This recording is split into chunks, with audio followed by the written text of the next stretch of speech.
إِنَّا أَعْطَيْنَاكَ الْكَوْثَرَ. We've given you the greatest, the most abundant good. I personally believe that Islamic education needs to experience a revolution.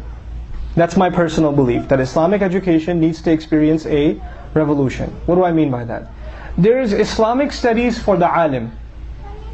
The alim will study fiqh, hadith, tafsir, aqidah. He'll study all of these things and he'll become an alim. And he will study them at a very high level. But there's a level underneath that we need to create, actually. It doesn't really exist too much yet. And we need to create it, a level of learning Islam just for daily practice, daily life. Now, I'm not talking about fiqh. I'm talking about advice for fathers.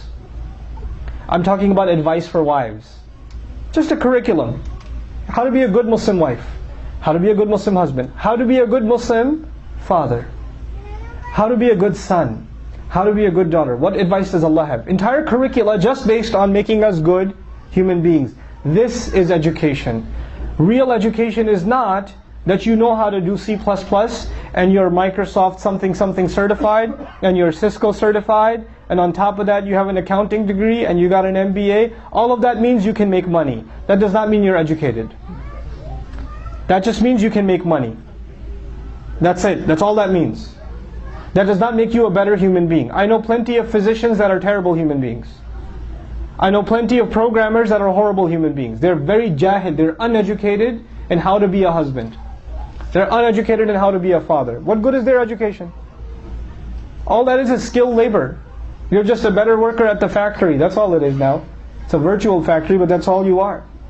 We have to revolutionize Islamic education in that we have to create these, Islamic education revolving around becoming better human beings. Adab. Specific areas that need help now that never needed help before. I told you what's happening inside the home is being targeted. Most Muslim fathers don't even know what it means to be a Muslim father anymore. These things came naturally to us. They were not difficult for us in the past. But now, because of the change of the world and the change of our lifestyles, these things we have to re-educate ourselves in these things. We have to come back and do them all over again. How to raise kids specifically. There's one set of CDs. I think you might be able to find MP3s online also. I want everybody here to listen to them.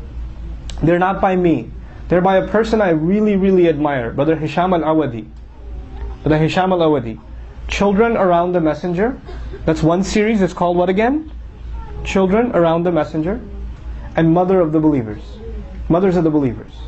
These two series. I want every person, especially every father here, especially every father, but the entire family, to listen to both of these series. It's really, really important that you do. They benefited me tremendously, and they can benefit, parents in general. Just these are few resources we have, but they're gold. They're really, really valuable. We should take advantage of them, and we should, inshallah ta'ala, try to have our entire family listen to them. Put them in your iPod, put them in the car, listen to it every day. You will benefit tremendously. Recite Quran with your children. Don't hire a qari to recite Quran. Recite Quran with your children. Maulana Sahib comes, reads Quran and goes home. What about you?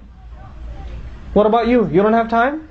If you don't have time for Quran, why does your child have to have time for Quran? Sit down with your child, make those 20 minutes happen. Shaitan will come, he will make you yawn, he will make you thirsty, he will make you sleepy, he will make you remember you had a meeting. All of that will happen in those 20 minutes. Why? Because you gave those 20 minutes to Quran. He hates that. He can't stand it. But make those 20 minutes happen. Commit to it. Commit to it with your children. Get the entire family, there's one part of the day we're going to sit and we're going to recite Quran. Listen to the explanation, at least the translation of the Quran together as a family. If you can't do it for an hour, do 10 minutes. It's okay. Just listen to it. Just a little bit of 10 minutes of Quran. Beyond the recitation. Recitation, I told you how many minutes? 20 minutes. Listening to translation, some tafsir, some explanation, how long? 10 minutes. So how long every day?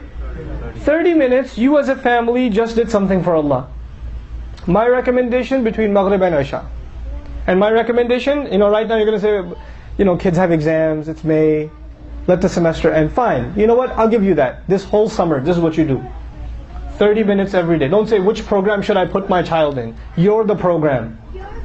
You're the program. Everything else is secondary.